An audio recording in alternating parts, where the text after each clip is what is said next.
January 1st, the day Americans convinced themselves that this year will be different. Armed with a fancy journal, a new gym membership, and enough motivation to move mountains, they create the perfect plan. But here's the thing about perfect plans. They almost never survive contact with reality. Week 1 looks amazing. They're at the gym at 6 a.m., meal prepping like a professional chef, meditating every morning. Their Instagram stories are inspirational. Everyone's impressed. They're impressed with themselves. This is it. This is the year everything changes. Then January 15th hits. The gym membership card is buried under junk mail. Those meal prep containers still in the cabinet, collecting dust. The meditation app, 14 days since last login. What happened? The same thing that happens to 92% of New Year's resolutions. Reality happened. See, Americans love making plans. Big, ambitious, incredibly detailed plans. Lose 30 pounds, save $10,000, learn Spanish, start a side hustle, read 50 books, wake up at 5 a.m. every day. It's not one goal, it's 15 goals, all at once, all requiring massive life changes. And that's exactly where the plan starts crumbling. So what do? They buy Solutions, a $60 productivity planner that promises to change their life. 8 different apps that will definitely make them more organized this time. Because surely the problem isn't the plan itself, it's that they just haven't found the right tool yet. Fast forward 3 weeks, that expensive planner sitting on the shelf next to the planners from 2023, 2022, and 2021,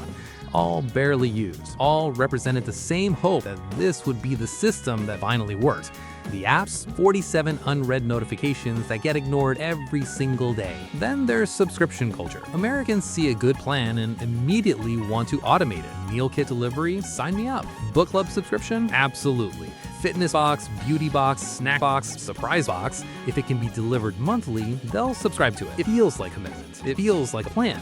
Until the boxes start piling up on the doorstep unopened. The credit card statement shows $347 in monthly subscriptions, half of them forgotten, a quarter of them never even used. But canceling them feels like admitting defeat, so they keep paying, month after month after month. Or take fitness plans. Americans don't just join a gym, they go all in. $2,000 Peloton bike, premium gym membership at Equinox, personal trainer package, every fitness gadget on Amazon.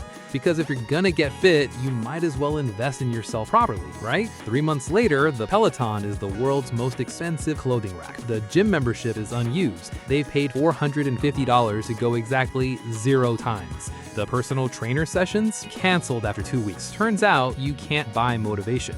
You can only rent the illusion of it. Financial plans fail the exact same way. Someone decides they're finally going to budget properly. They spend 6 hours creating an incredibly detailed spreadsheet with 50 different categories. Every dollar has a purpose. Every expense is tracked. It's a masterpiece of financial planning. It's also completely unrealistic. By day 3, they're exhausted from logging every coffee purchase. By day 7, they've given up entirely.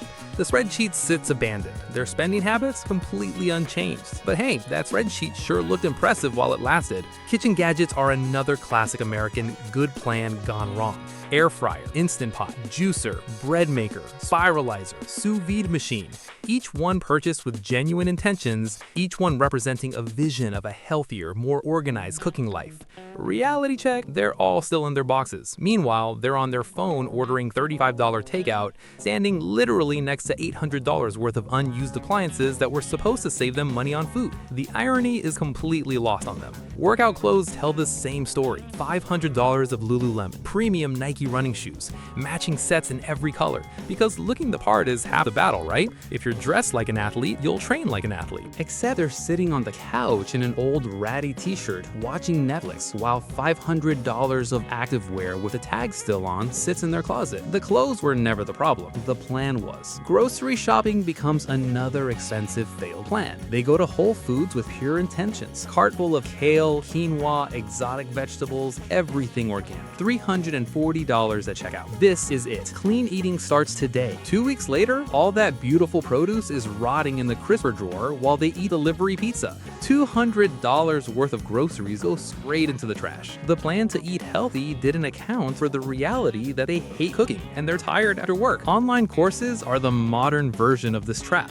6 different courses purchased at once. Learn to code, speak French, start a business, master photography. $1,200 invested in self-improvement. Each course representing a different version of their future successful self. Progress bars tell the truth. 3% completion. 3%. $1,200 for 3% effort. No certificates earned, no skills developed, Just another good plan that required more sustained effort than they were willing to give. Morning routines are perhaps the most optimistic failed plans. They design an intricate routine. Wake up at 5 a.m., meditate for 20 minutes, journal, exercise, cold shower, healthy breakfast, review goals. It's the routine of a CEO, a Navy SEAL, a productivity guru combined. Day 1, nails it. Day 2, struggles but makes it work. Day 3, hits snoozed once. Day 4, doesn't even hear the alarm. 2 weeks later, waking up at 9 a.m., rushing out the door with a Pop-Tart, wondering where it all went wrong.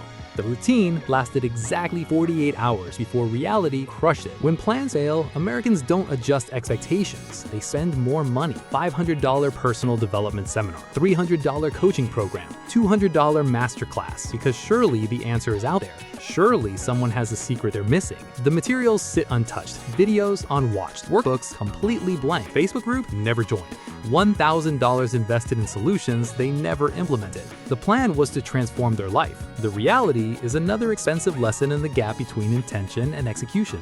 Last entry, 3 weeks ago. Unread notifications, 127. The app sits there, silently judging them every time they open their phone. The overspending continues exactly as before, but they can't delete the app. That would be admitting the plan failed. Bulk buying at Costco always seems like a brilliant plan. Stock up and save money. 50 protein bars, giant jar of peanut butter, industrial-sized spice containers. They did the math. This is definitely cheaper in the long run. Except half the items expire before being used. The protein bars taste terrible after the 10th one. That giant peanut butter jar goes rancid. Calculate the cost per actually consumed unit. They spent more, not less. Another save money plan that somehow cost them extra. Vision boards are the ultimate symbol of good intentions. Hours spent cutting magazines, arranging images, creating the perfect visual representation of their goals. It looks incredible, very Instagram worthy. This is going to keep them motivated all year. The vision board ends up behind the bedroom door, gathering dust. They walk past it every day without really seeing it. 0 goals accomplished, but they still look at it occasionally for inspiration, which is just another word for vague hope without action. Dry January is a masterclass in overconfident planning. They announce it publicly on social media, pour out all the alcohol in the house, make a big declaration about health and discipline. They're really doing this. 31 days of no drinking. January 8th, they're at a bar with a craft cocktail. Just one drink will hurt. One drink becomes a normal weekend. By January 15th,